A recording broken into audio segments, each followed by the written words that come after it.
Monsieur le Président du comité d'initiative,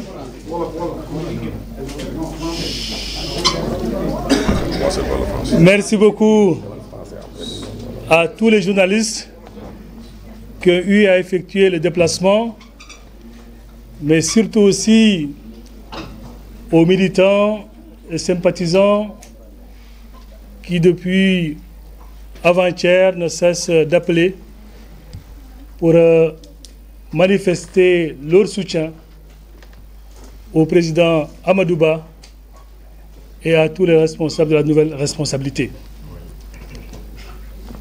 Je m'avais vous lire assez rapidement une déclaration sur ce point précis, parce que c'est avec une grande surprise que la nouvelle responsabilité a appris à travers un journal de la place l'hypothétique demande de levée de l'immunité parlementaire du président Amadou Ba. Nous tenons à exprimer notre profonde indignation et notre rejet total de cette manière scandaleuse de faire la politique par ce régime actuel. Cette manœuvre, visiblement orchestrée par le pouvoir en place, s'inscrit dans une logique politicienne abjecte visant à museler toute voix discordante et à écarter de futurs candidats à la présidentielle de 2029. Nous dénonçons l'ego pour faire face à un régime qui peine à répondre aux préoccupations légitimes du peuple sénégalais. La démocratie sénégalaise est en danger. Et se taire, c'est d'être complice de cette tentative de musellement de l'opposition et de confiscation du débat démocratique.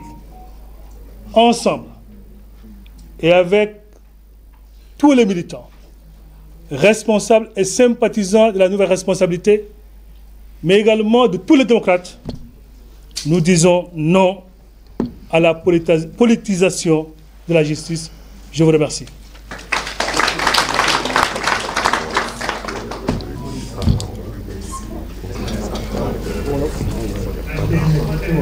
On wolof quelqu'un d'autre va le faire avant. Wolof là, Seri Kaba tu viens? Pas la version wolof? Pas bien? Non, non, comment?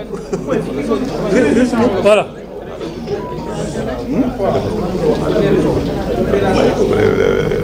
Bon, c'est bon. Voilà. Assalamu alaikum. Suñu mbokku journaliste yi ñoo ngi jógee ci réunion nouvelle responsabilité te comme ni ko président bi waxee léegi am na ay points yoo xam ne moom lañu inscriroon à l'ordre du jour. ci point yooyu am na rek loo xam ne ñun ñëpp a ko gisandoo parce que dañuy xëy rek gis benn journal bi nga xam ne dafa génn benn article comme quoi que mën na am président Amadou Ba ñu demander li ñu naan immunité parlementaire pour ñu xam ndax moom am na implication wala déet ci benn affaire boo xam ne yaakaar naa ne bu ñu koy wax ba léegi kenn tudd ko ci loolu nag jaaxal ñu lool bett ñu également lool mais nag ku gis ne parti au pouvoir nu mu demee ba léegi bi nga xam ne ku yëkkati baatam wax loo xam ne neexu leen muy chroniqueur muy journaliste muy opposition ñu gis ne dañuy jóg di la fexeel loolu bu mu amee nag ñoom ay responsables yu bëri ay militants ay sympathisants ay démocrates fii ci biir réew mi ak ci bitim réew ñoo xam ne nee nañ ñoom kat pare nañ parce que am na loo xam ne commencé woon na di am mais loolu moom kenn du ko yëkkati jëmale ko ci suñu leader muy le président Amadou Ba yaakaar naa ne wax na ko xam nañ ko yàgg na ci administration def na ci plus de 33 ans te ba léegi kenn mënul yëkkati benn dossier nga ne bii kat dañ ko épinglé wala des rapport bi dañ ko interpellé moo tax ñun ñëpp ñu am dal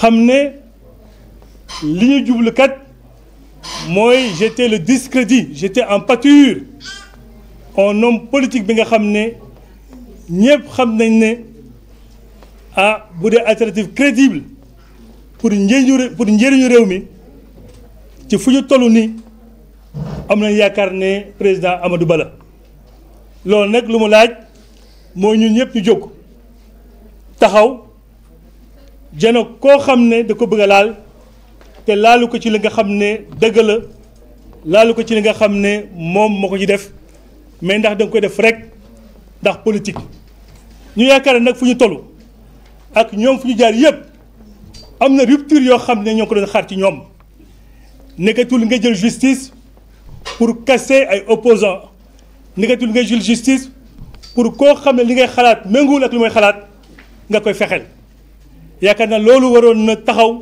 waroon dakk ci biir Sénégal pare nañ te lu ñu namm ci loolu nag ak lu leen jaral rek jaral nañu lu ko ëpp fuuf loolu daal laa bëggoon wax fii nii yaakaar ne di ngeen ñu gis ci terrain bi parce que nag xam nañ ni Sénégal fu mu toll ku mel ni Amadou Ba rek moo ci mën dara xam na ko mën na ko te moo tax mu commencé nag effectivement te waagul sax di déranger mais déranger wul askan wi yu mu déranger kay mooy ñi fi nekk te mënuñ te Sénégal jaaxle dëkk bi jomi te ñu yaakaar ne moom ci boppam mooy solution.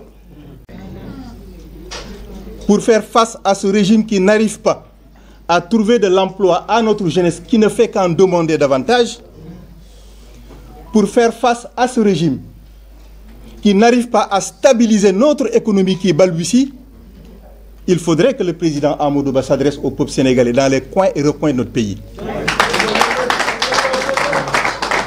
À la jeunesse de notre pays, tenez-vous debout et prête à l'accompagner. Parce qu'il s'agira d'organiser notre parti pour faire face à ce régime qui est en train d'assaillir et de remettre notre démocratie par terre. Et c'est par la démocratie qu'ils sont arrivés au pouvoir. Et ils veulent saboter la démocratie pour ne pas la perdre. Et nous ne l'accepterons pas. À la diaspora, tenez-vous également prête à recevoir le président Amadou Ba. Parce que nous sommes dans un contexte où ils disent vouloir mobiliser 1500 milliards des envois de remises de fonds qui proviennent de la diaspora, alors que l'ensemble des remises de fonds qui proviennent de la diaspora en 2023 ne feront que 1800 milliards. Ça veut dire quoi ça? Ça veut dire que xaalis bi ñuy yónnee suñuy mbokk ñu war koo dundee ñoom moom la ñu bëgg jël pour financer ko seen bien-être propre. Et ça ne passera pas. Donc à la diaspora également, tenez-vous prête à recevoir le président Amadou Ba à l'occasion de cette tournée-là. Et encore une fois de plus, la nouvelle responsabilité réitère son ancrage dans l'opposition. Que ça soit clair. Le ministre Cheikh Oumar a dit tout à l'heure que le président Amadou Ba est le leader, le chef de l'opposition. Et que si le pouvoir a besoin de discuter avec lui dans le cadre du dialogue des institutions, il y répondra favorablement. Mais il n'est pas demandeur. Cette précision aussi, elle semble importante. Donc, ñu ngi gërëm ñu ngi sant ñëpp di wax ni tournée bi nga xamante ne nouvelle responsabilité te tout à l'heure le ministre Cheikh Oumar Anne réitéré ko mooy tournée boo xamante ne dafa nar a nekk un moment important de la vie politique nationale.